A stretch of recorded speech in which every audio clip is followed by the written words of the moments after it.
Ashamaar kafuunii akkam jirtanii kabajamtoota fi jaalatamtoota chaayinaa laayyaantu asallaa jedhu jalatti argamtan nagaan koo bakka jirtanitti isin haa qaqqabu isiniin jechuun jaaladha. Egaa ka har'a viidiyoo baay'ee barbaachisaa ta'e.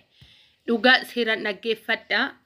Maatii keessan haadha keessaniif yeroo kana keessatti inumaayyuu jechuudha baay'ee barbaachisaa. Ofii keessanii qofa osoo hin ta'in haadha keessanii odoo bittanii too kennitanii eebba kan argattan. Namoonni sagantaa adda addaa gizee qabu kadhaadhaan namni namaa kennuu dhabuurra jirurra hawaasni keenya jira jechuudha. Kana gizeen jedhu urdaataa isiniin jechuu kooti miti.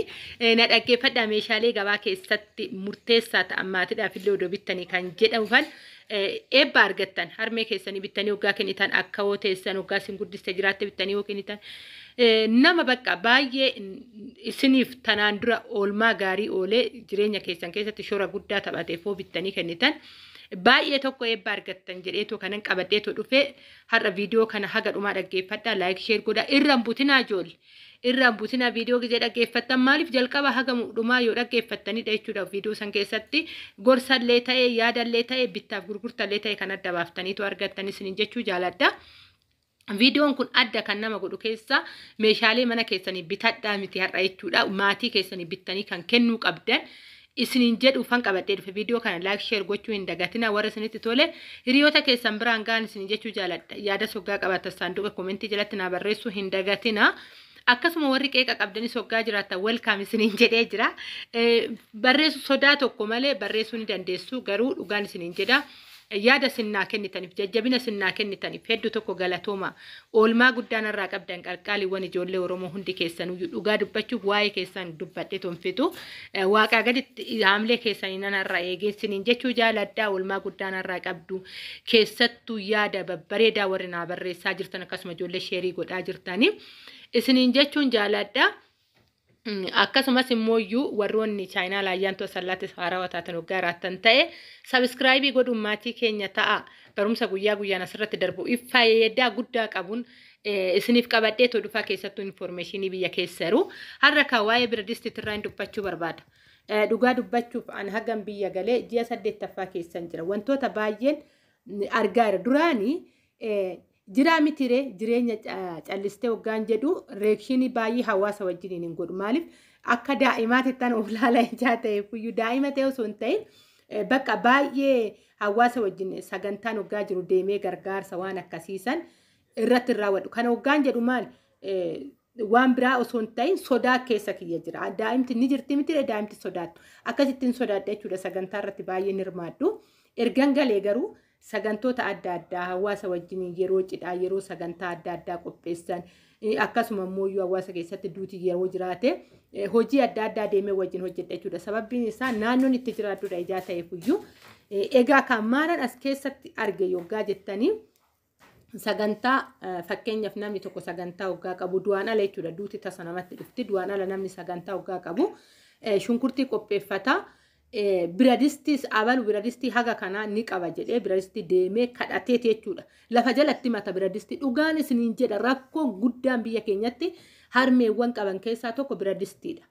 Dhugaa haganan ji'a 8 kana keessatti argin isiniin jechaatoo jira. Biradistii deemanii biradistii 2-3 kadhatan dhufu waxii diimaa jedhu wallichaadhaa jedhu goommanii jedhu kaanii jedhu kadhatanii dhufan. Gaafa shunkurtiin quncifamee kattafamee too jedhu biradistiin kun ni haqqata. Indagana aduullee haa ta'u halkanillee haa ta'u harmeessuun ganda biraa abaluu ni qaba ganda sammee waggaa namaa kennuu baatan deemaa kadhadhaa jedhanii ganaa harmeessuun hojii ofiisan dhiiftee ganaa barbaachisanuu haadholee bichaa deemee kadhatu kan warri dhiiraa deemee biradistisiin kadhatu jechuudha. Dhugaan isiniin jedha. Warri dhageessani harmee keessan hin ho'itan jedhee tan abdii qaba bitaati sabiraayizii godha harmee keessan dhugaa gatiin isaallee jiddu galeessa gatiin isaa maaliin jira suuraa isaatillee warri barbaadan keessan isin erga asirrattillee ni argattan biradistii jajjabaa ta'e barbaachisaa ta'e biradistii lama warratti meeqan haga bitamu gatii isaa isiniifan dhima ka orguyyuun dhaqina amma infoormeeshiniin isinii kennaara gatii isaa dhumarratti nan dubbadha. Warroonni viidiyoo kana dhaggeeffatan haga dhumaa jalqabdanii yoo dhaggeeffatan dhugaan isiniin jedha warra shoora guddaa isiniif taphate jireenya keessan keessatti gorsaanillee haa ta'u adaadaa keessanis haa ta'u harmee keessanis akka'u keessanis haa ta'u bittanii sabiraayizii akka gootan abdii guutuun qaba sababiin isaa eebbuma argattanii manuma ofiititti waan barbaadan argatan jechuudha. Bireestii kana bittanii gizee kennitanii gizee hundaa bar ayyaanni dhufu erguuf hin dhiiftanii uffataaf erguuf hin dhiiftanii wantoota adda addaatiif harmee keessanii erguun dhiisan garuu bireestii kana waggaa bittanii kennitaniif ni qabbaneessitan jedhee ejaan yaaduufidha. Dhugaa namni baay'ee gatii baasaa jira. Mana namaa immoo ni deema yookaan bireestii tokko abdataniiti. Shunkurtii bitanii bireestii mana baluuti deemeen fidadhanii bireestii sana waggaa dhaqanuu yaasaa fa'aa kan ta'u jira jechuudha. Haga kana rakkachaa jiran jechuudha bireestiiwwan. Sababbiin isaa harmeewwan yeroo kana keessa birrii guddaa lakkaanii keessattuu kan hojii mataa ofii hin qabanii ni beektu baay'inaanii. Nuti ijoollee baadiyyaatti wanti adda ta'e tokko hin jiru. Naannoo tokko naannoo biraa wanti adda ta'e tokko hin jiru. Yoo argatan jiraate taana warri qotee bulaa yookaan yoo altii elmatan yookaan hin biraa waggaa midhaan gale. Kanaan ala waan biraa waan isaan gabii argatan tokko hin jiru jechuudha.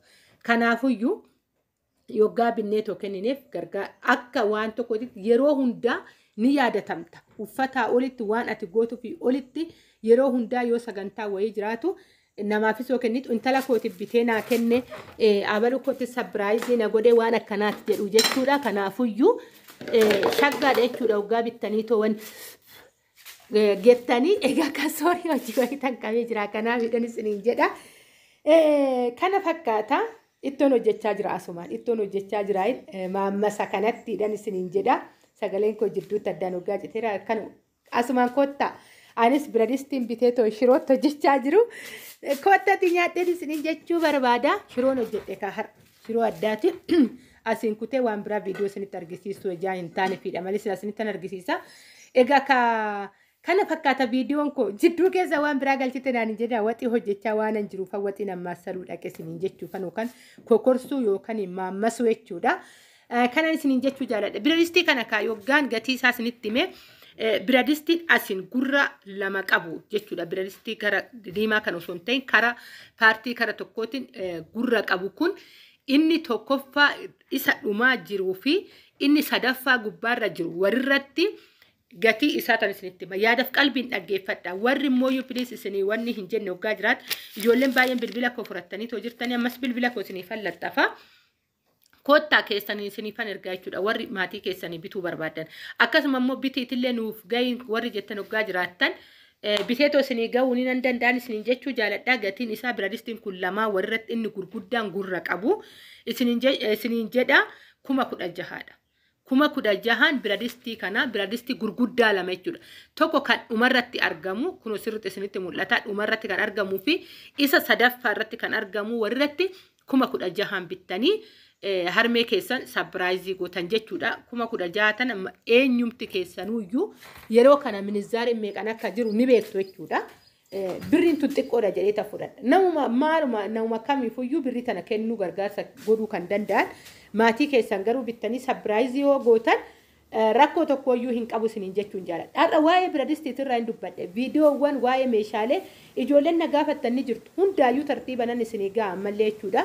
Meeshaa haarawaa meeshaa biiffedhaa ta'u ijoolleen na gaafattan ni jirtanii har'a garuu waa'ee bireestiitirraa hin dubbadhe viidiyoo kana dhageessanii erga argitaniin booda akka yaada keessan kanarra gootanii tomaatii keessanii bitanii sabiraayizii gootan abdii guutuun qaban isiniin jechuu jaaladha. Egaa hordoftoota chaayinaal ayyaantuu asallaa hundi keessanuyyuu kaayigaa eenyumtuu maatii maalii keessa akka baane ni beekna. Kanaafuyyuu namni dandeessan namni humni keessan ayyamu maatii keessan bitaa sabiraayizii godhan isiniin jechuu jaaladha. Gatiin isaallee ani guddiidha jedhee too yaadu jechuudha. Baay'ee ani waan isiniin jechuu barbaadu as keessatti wanta nyaatamu irra guddiidha biyya keenyatti meeshaalee yeroo tokkotti yaaddee too bitta dhugaa. Amma fakkeenyaaf shunkurtiin haga birrii 80 ga'ee jira. Meeshaalee mana keessaa immoo gaafattu jiddu galeessadha jechuudha. Meeshaalee elektirooniksiillee isiniin hangaa kanan irratti wanni jedhe ni jira jechuudha. Kanan hojjedhee ijoollee keessan kan na gaafatte isiniin hangaa baay'ee jiddu galeessadha. Ijoolleen waa'ee meeshaaleen hubannillee ni jirtan jechuudha. Dhugaa wantoota nyaatamutu iyyuu irra guddiidha. Meeshaaleen jiddu galeessadhee tayyaada kara kootitti. Egaa kana fakkaata guyyaa har'a waa'ee bireestiitirraa hin dubbadheen isiniin jechuu jaaladha. Viidiyoo kan akka jaalattan abdii guutuun isinirraa qaba. Sababbiin isaa mana keessa harmeen keenya maalirraa akka jirtudha jechuudha. Informeeshinii kana isiniin ga'e odoo meeshaan mana jiraate manumatti salphaatti argatu warri naannootillee egaa ka hawaasa wajjin namni hin jiraanne hin jiru. Biyyi keenya keessatti dhuunfaa keessatti mana guuttadhe jettee wanti teessu tokko hin jiru jechuudha. Hunduma isaatuyyuu hawaasa kee wajjinidha waan jiru waliin geessetiidha shunkurtii yoo murtu waliin geesseti maamma isaanillee mana kee yoo jiraate mana kooti jechuudha akkanaan jiraata jechuudha ummanni keenya dhugaan waan ani biyya keenya jaaladheetti gammadu keessaa egaa kan biyya ofii namaa ga'u hin jiru hawaasa ofii namaa ga'u hin jiru kan na gammachiisu hunduma keessaa maal akka ta'e beektu hawaasni waan qabu waliin ga'eetoo jiraachuu isaatidha dhugaa baqa baay'een itti gammada kana gubbaatti maali wanta qabu san mana isa hatta maammasaa guyyaa diggisiin tokko jiraate yookaan waa tokko sagantaa tokko qabaatte hatta maammasaa guddaan mana kee jiraate taanaan akka waan mana isaatii qabuutti abdata jechuudha maarree fidii koottu siin jedhu ishee haadhumti manaa sun odoon dhageenye warrumti wajjin hojjetu mana kee maaltu jira jedhee wal gaafata wanta akkanaatti jira maarree dhaqee tan fida dhaqii fidii koottu bakka akkanatti wal keessa fuudhanii itti hojjetu kanaafuyyuu mana keessanis hoggaa jiraate harmeen keessanis osoo ittiin qaana'in yookaan itti saalfatin mana kiyyallee waan akkanaatti jira jedhanii akka hawaasa ofii wajjin sheerii walii godhaniitoo jiraatanii maatii keessan akka sarpiraayizii gootan abdii guutuun isinirraa qaba isiniin jedha viidiyoon koo guyyaa har'aa kana fakkaata egaa yaada keessan saanduqa koomentii jalatti akka naa barreessitan abdii guutuun qaba ani guyyaa har'aati asirratti waa'ee biradistii xumuree jira yookaan goolabee jira bakka irratti nagaa naa ta'a baay'ee